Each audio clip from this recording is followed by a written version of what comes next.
सो hi everyone, आज हम देखने वाले हैं नीट इंपोर्टेंट क्वेश्चंस। जितने भी इंपोर्टेंट क्वेश्चन होने वाले हैं सारे के सारे हम लोग का जैक और नीट, मतलब कि नीट के लिए भी और जैक के लिए भी, दोनों के लिए इंपोर्टेंट क्वेश्चन होने वाले हैं। अगर देखा जाए कि हम लोग का फर्स्ट क्वेश्चन जो होने वाला है, फर्स्ट क्वेश्चन हम लोग को होने वाला है फिजिक्स से, जो कि पूछ जा रहा है हम लोग का कि डायमेंशनल फार्मूला प्लैंक कांस्टेंट का क्या होता है। The dimensional formula of Planck constant, ठीक है। अगर इसका देखा जाए तो ऑप्शन में देख सकते हैं कि M L to the power 2 to the power -2 and M L to the power 2 to the power -1 and M L to the power -2 and last हम लोग का M0 L0 T0 सब जीरो, ठीक है। तो इसका राइट आंसर कौन सा होगा? तो ऑप्शन नंबर बी होगा। क्या चीज होगा? तो एम होगा, फिर एल टू द पावर 2 होगा, फिर T to M L to the power 2 and T to the power -1, ठीक है। ये जो है हम लोग का राइट आंसर हो गया। फिर सेकेंड है कि the concave mirror has a focal length. जो कनकेव मिरर होता है उसके पास एक फोकल लेंथ होता है of 20 centimetre and the image of an object placed at 30 centimetre from the mirror will be. अगर कोई कनकेव मिरर है, ठीक है, उसका फोकल लेंथ 20 सेंटीमीटर है और कोई इमेज है उसका ऑब्जेक्ट का प्लेस 30 सेंटीमीटर पे है, तो फ्रॉम द मिरर क्या होगा? तो विल बी, तो वो कैसा होगा? तो रियल होगा कि इन्वर्टेड होगा कि वर्चुअल होगा कि रेक्ट होगा? तो इसका right answer real and virtual, real and virtual हम लोग का होगा, ठीक है। सोल्यूशन नहीं देखेंगे हम लोग सोल्यूशन, क्योंकि अगर सोल्यूशन चाहिए होगा तो आप लोग कमेंट कीजिएगा, आप लोग को सोल्यूशन फुल टू फुल मिल जाएगा, पूरा एक्सप्लेन होने हिंदी में। हम भी देख रहे हैं कि आंसर कौन सा होगा, ठीक है। तो the unit of magnetic flux is, magnetic flux का यूनिट क्या होता है? तो टेस्ला, वेबर, हेर्नी कि गॉस? तो इसका राइट आंसर होगा वेबर, ठीक है। फिर हम लोग का हो गया फोर्थ नंबर के The escape velocity of an object from Earth is approximately 9.8 kilometre, 11.2 kilometre, 21.2 kilometre पर सेकेंड कि 3 किलोमीटर पर सेकेंड। इसका राइट आंसर होगा हम लोगों का 11.2 किलोमीटर पर second. The escape velocity of an object from Earth is approximately। फिर हम लोगों का chops first law is based on, जो चॉप्स लॉ हम लोग का है वो फर्स्ट लॉ जो है सो किस चीज़ पर बेस्ड है? तो वैसे हम लोगों का कंजर्वेशन ऑफ चार्ज पर, तो लेकिन ऑप्शन देखेंगे तो conservation of energy, law of conservation of charge and law of conservation of mass and Ohm's law. Ohm's law तो होगा नहीं, तो हम लोग का कैसे राइट होगा? तो राइट होगा हम लोग का law of conservation of charge, जो कि option number B is correct answer हो जाएगा, ठीक है। अब क्वेश्चन नंबर 6 है कि a transformer works on the principle of, Ohm's law पर चलता है कि फैराडे लॉ ऑफ इंडक्शन पर चलता है कि लेंस लॉ पर चलता है कि न्यूटन लॉ पर चलता है? इसका राइट आंसर हो सका तो फैराडे लॉ पर चलता है। फैराडे लॉ ऑफ इंडक्शन पर चलता है क्या चीज़? तो इनफॉर्मल वर्क ऑफ प्रिंसिपल चलता है।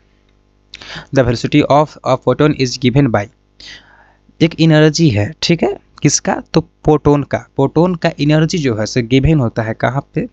तो h बटा हम लोग का हो जाएगा ये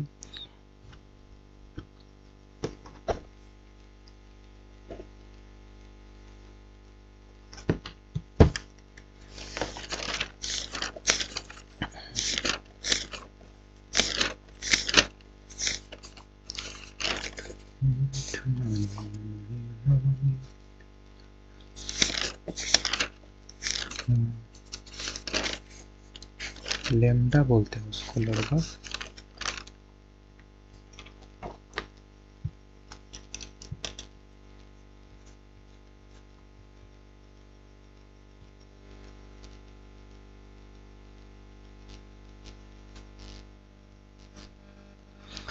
तो इसका फर्स्ट ऑप्शन देंगे तो फर्स्ट है हम लोगों का h बटा लेमडा, फिर बी है हम लोग का h बटा मतलब h भी, ठीक है। फिर है हम लोगों का क्या चाहिए? तो mc² सी ऑप्शन। फिर हम लोग का डी है ऑप्शन क्या है? तो p²/2m, ठीक है। अगर देखा जाए हम लोगों का तो इसमें राइट आंसर कौन सा होना चाहिए?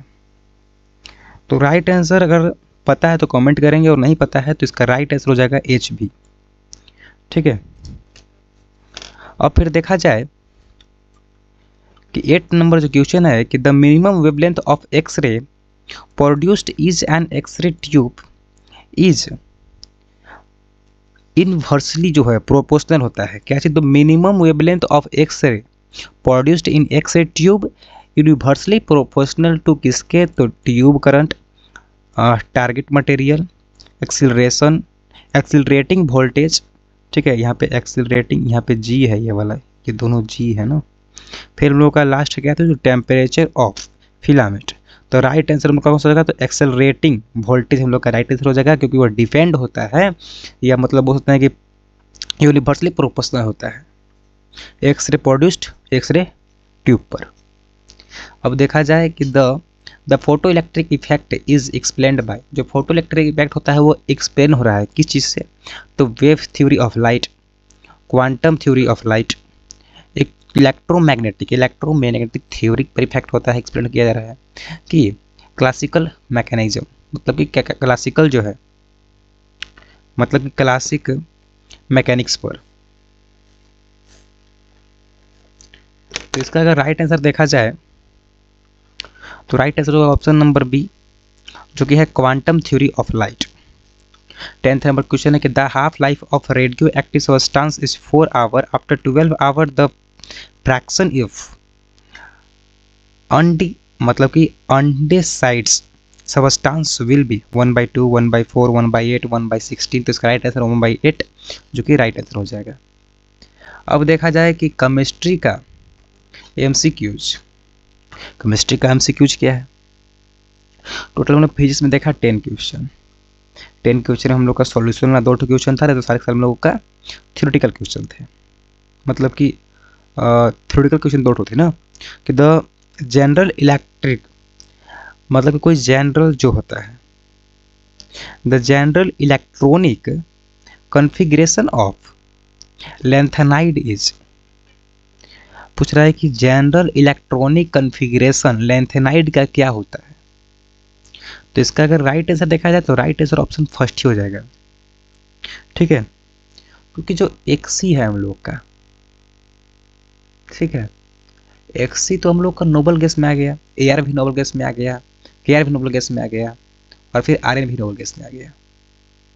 अगर एक्सी का देखा जाए अगर पीरियोडिक टेबल में, तो एक्सी का हम लोगों का होता है 54, और फिर एआर का होता है हम लोगों का 18, और फिर केआर का होता है, मतलब कि क्या क्रिप्टोन बोल सकते हैं, क्रिप्टोन का होता है हम लोगों का 36, और फिर आयरन का होता है हम लोगों का 80, मतलब कि 86, ठीक है। But 4f0 minus 14 5 minus 16 f(s²), ये हम लोग का राइट आंसर हो जाएगा। जनरल जो होता है इलेक्ट्रॉनिक कॉन्फ़िगरेशन लैंथेनाइड का यही होता है, ठीक है। फिर एक the order of reactivity of alkali metal with water is, तो ये हम लोग का अल्कलाई मेटल का वाटर में रिएक्टिविटी क्या होना चाहिए, ऑर्डर क्या होना चाहिए, सीक्वेंस क्या होना चाहिए। तो इसका सीक्वेंस देखा जाए तो फर्स्ट है हम लोगों का कि एल आई से बड़ा हम लोग का एन ए हो जाएगा, और एन ए से बड़ा हम लोग का के हो जाएगा, और के से बड़ा आर बी, और आर बी से बड़ा सी एस। तो फर्स्ट कन्फिगरेशन ये है कि सी ए सबसे बड़ा है, आर बी उससे छोटा, फिर के उससे छोटा, एन ए से छोटा, एल आई से छोटा। और सेकेंड देखेंगे डिफरेंट है हम लोग का फर्स्ट वाले से। तो हम लोग का सेकेंड जो ऑप्शन है कि सी एस जो है सी एस से बड़ा है आर बी, और आर बी से बड़ा है के, और के से बड़ा है एन ए, और एन ए से बड़ा है एल आई। अगर आगे देखेंगे हम लोग तो आगे है कि के है, जो सी ऑप्शन है कि के से बड़ा है एन ए, एन ए से बड़ा है आर बी, और आर बी से बड़ा है सी एस, और उससे बड़ा है एल आई। अगर राइट आंसर देखें हम लोग, ऑप्शन तो देखते दिख रहा है, राइट आंसर देखेंगे तो राइट आंसर हम लोग का फर्स्ट ही हो जाएगा, क्योंकि सी एस जो है अल्कलाई मेटल ऑफ वाटर में सबसे बड़ा होता है, ठीक है। अब देखेंगे हम लोग नेक्स्ट क्वेश्चन। तो नेक्स्ट क्वेश्चन है हम लोगों का कि the strongest oxidising agent among the following is F2Cl2 Br2 Al2 की राइट आंसर का कौन सा है, तो ए नंबर। F2 जो क्या होता है, F जो होता है हम लोगों का, F क्या चीज होता है, तो हम लोग का फ्लोरीन होता है। पीरियड बढ़ोगे तो क्या चीज होता है, तो फ्लोरीन होता है। कितना नंबर पे आता है, तो नंबर पे आता है 9 नंबर पे, ठीक है। अगर इसका स्ट्रॉन्गेस्ट ऑक्सीडाइजिंग एजेंट पूछा जा रहा है किसी का, तो किसका हो रहा है, तो F2 का, फ्लोरीन का। राइट आंसर ये हो गया।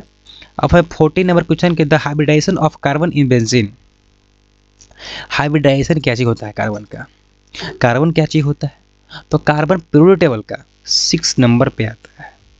अगर पीरियोडिक टेबल जिसको याद होगा वो जानता होगा कि जो कार्बन है वो 6 नंबर पे आता है, जिसमें hydrogen, helium, lithium, beryllium, boron, carbon. ठीक है। अगर इसका देखा जाए कि हाइब्रिडाइजेशन क्या होता है, sp3, sp2, ksp, ksp2 and sp3, तो इसका तो sp2 एंड sp3 तो दोनों नहीं होगा, बोथ नहीं होगा। ये एक ऑप्शन कट गया हम लोगों का। तो इसका राइट जो आंसर होगा हम लोगों का जो sp2 होगा। ठीक है। The bond order of O2 is, bond order क्या होगा O2 का, तो ये 1 होगा कि 2 होगा कि 3 होगा कि 2.5 होगा, तो आंसर इज 2 होगा। बॉन्ड ऑर्डर ऑफ ऑक्सीजन का क्या चीज होगा, तो 2 होगा।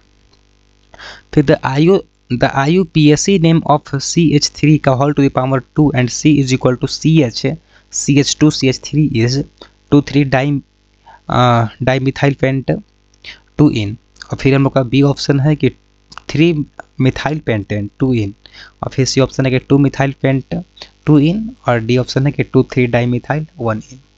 इसका राइट आंसर बी ऑप्शन जो कि है 3 मिथाइल पेंट 2 इन।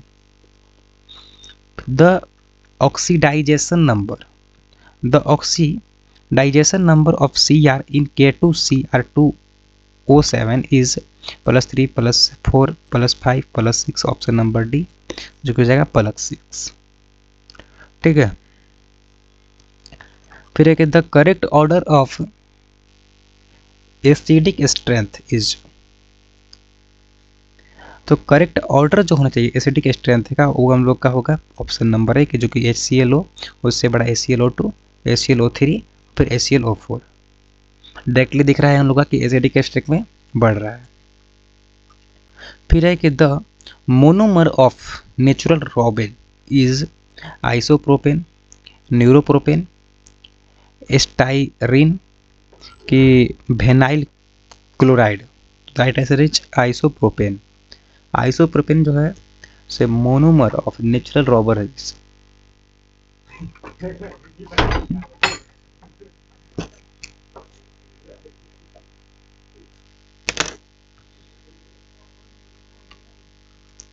20 नंबर क्वेश्चन है कि the rate of reaction generally increases with, the rate of reaction जो है से इंक्रीज होता है जनरली किसके, तो रेट ऑफ रिएक्शन तब इंक्रीज होता है जबकि इंक्रीज होता है टेम्परेचर। तो right answer is option number B जो कि इंक्रीज इन टेम्परेचर। फिर अब बायोलॉजी का MCQ क्या है, the function unit of kidney is, function unit kidney का कौन सा होता है, तो डायरेक्टली हम लोग का नेफ्रॉन होता है। ऑप्शन देंगे तो न्यूरॉन भी है, ग्लोम्युलरस है, फिर एल्वेलाई है, एल्वेलाई बोल सकते हैं। फिर 22 में कि which of the following is a sex linked disorder, कौन सा है, तो होमोफीलिया है। ठीक है। फिर एक the powerhouse of the cell mitochondria जानते ही हैं।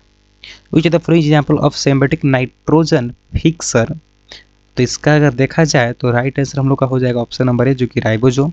जैसे ऑप्शन देखेंगे तो हम लोग का ओजोटोबैक्टर, क्लोस्टेरिया बैक्टीरियम एंड पिस्यूडोमोनास। तो कौन सा होगा हम लोगों का सिम्बायोटिक नाइट्रोजन फिक्सन, तो हम लोग का हो जाएगा ऑप्शन नंबर है जो कि है rhizobium. Which hormone regulated blood calcium level, कौन सा ऐसा हार्मोन है जो कि रेगुलेट करता है ब्लड में कैल्शियम लेवल को, तो करता है हम लोगों का पाराथाइवाइड हार्मोन एक तरह से होता है। हार्मोन जो है हम लोग का ब्लड को में कैल्शियम के लेवल को रेगुलेट करता है। ऑप्शन देंगे तो इंसुलिन भी है, ग्लाइकोगेन भी है, थायरोक्सिन भी है। ठीक है। तो आप लोग भी यहाँ पर फॉलो कर सकते हैं, सब्सक्राइब कर सकते हैं, आप लोग फॉलो कर सकते हैं और यहाँ पर आप लोग ज्वाइन हो सकते हैं। ये तीनों चीज़ पर आप लोगों को स्टडी मटेरियल मिलते रहता है। ठीक है। तो मिलते हैं इस वीडियो में नेक्स्ट टॉपिक के साथ। बस आज के लिए इतना ही।